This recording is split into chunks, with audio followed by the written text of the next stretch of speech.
Commodity TV live from the Mines and Money London 2022, and we have now here a special guest out of the gold space, I would call it, Catalin Kilofliski, the CEO of Canagold Resources. How are you, Catalin? Good, very good, and happy to provide an update on the new Canagold. The new Canagold. How's the show so far? It's been great, actually. You know, I'm happy to see lots of excitement starting to brew. You know, I'm seeing some of the optimism starting to trickle.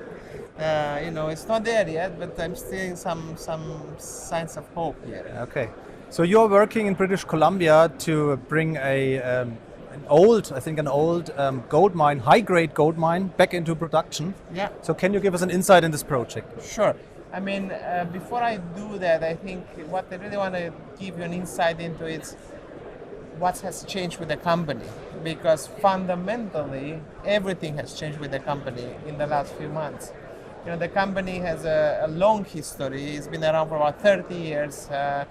Mainly advancing the new Polaris project, but literally in the last few months we have a brand new board of directors. We have a new large shareholder which provided not only the capital to the company but a financing commitment to advance the project that we have, which is one of the highest grade undeveloped gold project in the Western Canada, to a production decision, basically by completing bankable feasibility and permitting. And they have provided a financing commitment for that, right? So really, if you look at the company versus 30 years ago, or maybe a few months ago, it's a completely new entity. From a board perspective, management perspective, strategical perspective, and the ability to get things done, which we never really had. So I'm very excited about it. Lots has happened with the company in the last few months. We've actually started the bankable feasibility study work. It's ongoing right now. We expect the feasibility study to be completed in the next 12 to 18 months. The actual permitting of the mine will get started in Q1 of next year. So, you know, really excited about making that step. And more importantly, you know, we really start to engage firsthand with the First Nations group, which is the one group that we're dealing with. It's a fantastic group. It's called TRTFN. It's a group that we maintain an excellent relationship with, and it's one that we want to really partner with to bring the project forward to permitting and production decisions. So it's a great time for the company. You know, I keep saying that we are somewhat privileged because, you know, most of the junior companies, so actually all of them, they live and die by the state of the market, right? Yeah. There is no revenues, as you know, in the junior space, so you really rely on the public markets to fund your efforts and your work. And you better be successful to get more money, and you better have a good environment to be able to attract that capital. Well, we are a bit unique because regardless what the market do in the next 2 or 3 years, we have this financing commitment which already started to materialize. You know, we already have received money, we'll get more money as we speak. So it's quite unique, you know, because it allows us to fundamentally change the company by doing the things we are set to do. Okay. So it's a high-grade project. So what means high-grade? And do you also already have a resource base? Yes. I think yes, because you need it for a feasibility study. Correct. So, you know, high grade, what we have high grade is over 10 grams gold, average resource, which is indeed a high grade resource. We have about 1 million ounces of gold, which will almost likely be measured and indicated very soon because we've completed almost 40,000 meters of drilling since the last updated resource was published a few years back. So we're really aiming and targeting about 1 million ounces measured indicated, which is the resource going to be used for the bankable feasibility study. And in terms of size of the project, you know, we are really targeting roughly 100,000 ounces of gold a year production for about 10 years, right? Okay. And given the high-grade nature of the project, the economics of the mine, based on the PEA numbers that were published a few years back, are very robust. Yeah. And yes, despite the fact that prices went up globally now, so we expect, you know, capital cost to be higher and operating cost to be higher, the project should still be very economical. Why? Because it's a very high-grade project, but more importantly, gold went up too, right? So whatever really we go up in terms of cost, we kind of offsetting for most part by the fact that gold went up as well in the last few years.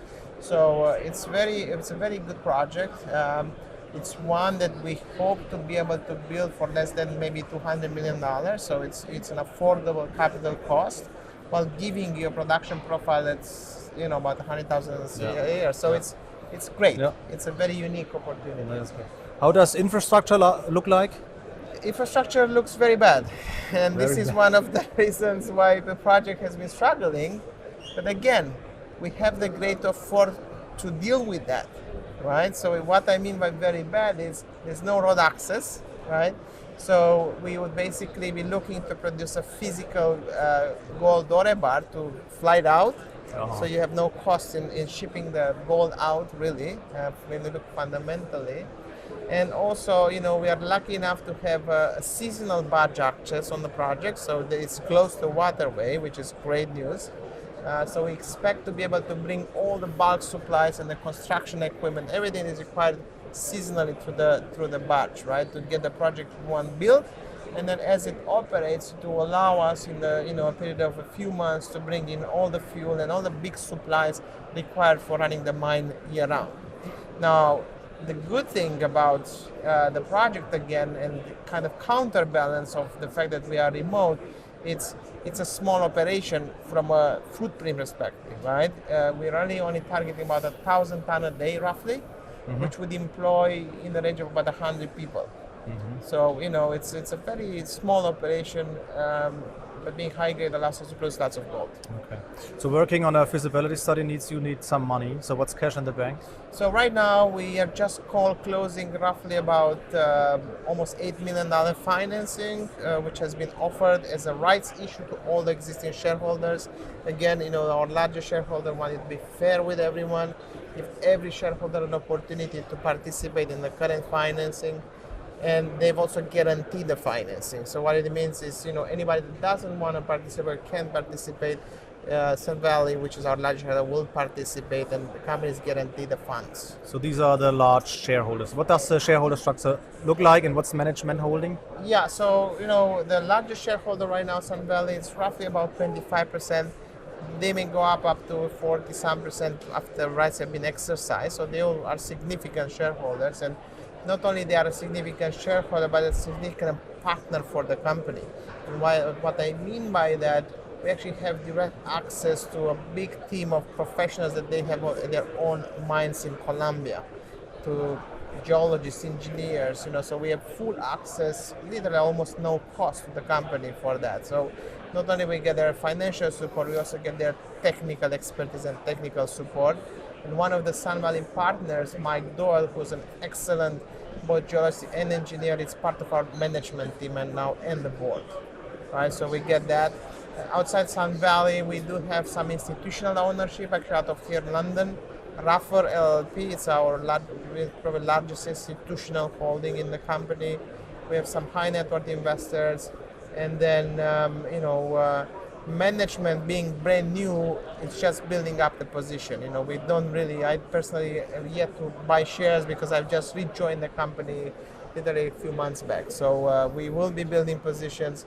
Same applies with the new board. They just being appointed in July. So they are going through the process of acquiring shares, and why not? So it's for what the reason why that it's a brand new company, more or less, right? So we're kind of starting over again, but fundamentally in a much stronger footing than ever before.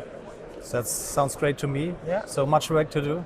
Yeah. So all the best for you in 2023. Thank you. Thank you. Thanks for having the time. Absolutely. So ladies and gentlemen, that was Catalin Kilofliski, the CEO of Canagold Resources. Yeah, you heard it. Much work to do, but feasibility study will come out in about 12 to 15 months from now. And I would say check out the company, do your own research, and bye-bye from London.